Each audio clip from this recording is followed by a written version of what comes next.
একবার ভাবুন তো, আপনার বাড়িঘর, আপনার চিরচেনা সেই গ্রাম বুলডোজার দিয়ে মাটির সাথে মিশিয়ে দেওয়া হলো, আর সেই ধ্বংসস্তূপের ওপর গড়ে তোলা হলো একটি বিশাল সামরিক ঘাঁটি। এটা কোনো সিনেমার গল্প নয়, এটাই জাতিসংঘের সাম্প্রতিক তদন্তে উঠে আসা মিয়ানমারের রোহিঙ্গা গ্রামের বাস্তব চিত্র।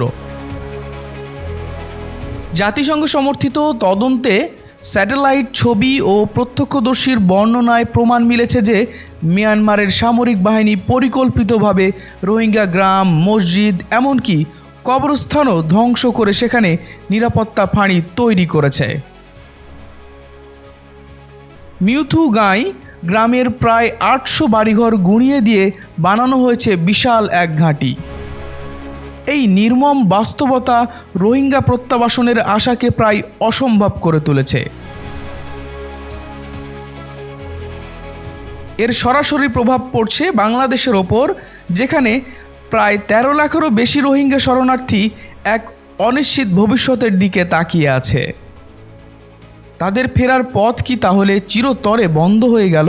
পরিস্থিতি আরও ভয়াবহ, কারণ রাখাইনের সংঘাতের কারণে গত ১.৫ বছরেই নতুন করে প্রায় ১.১ লাখ রোহিঙ্গা সীমান্ত পার হতে বাধ্য হয়েছে। আন্তর্জাতিক সাহায্য কমে যাওয়ায় সংকট তীব্র হচ্ছে। ডক্টর ইউনূস সতর্ক করেছেন, খাদ্য সহায়তা নেমে আসতে পারে জনপ্রতি মাত্র $৬। জাতিসংঘের তদন্ত প্রধানের কথাটাই হয়তো সত্যি। রোহিঙ্গারা ফিরবে কোথায়? তাদের বাড়িঘর তো বটেই, অনেক ক্ষেত্রে তাদের পুরো গ্রামটারই আর কোনো অস্তিত্ব নেই। এই পরিকল্পিত জাতিগত নিধনের পর রোহিঙ্গা সংকট কি এখন এক সমাধানহীন মানবিক বিপর্যয়ে পরিণত হলো? বিশ্ব কি কেবল নীরব দর্শক হয়ে থাকবে? নিয়মিত গুরুত্বপূর্ণ আপডেট পেতে আমাদের সঙ্গেই থাকুন। BGN TV 24, সংবাদ যেখানে, বিশ্বস্ততা সেখানে।